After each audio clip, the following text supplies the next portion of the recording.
तुमच्या राजाला.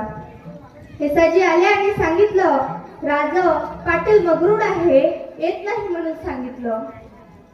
कान्होजी म्हणाले, येसाजी पाटील येत नाही म्हणून इथपर्यंत सांगायला आलात? कमरेची तलवार काय नुसतं शोभेची आहे का?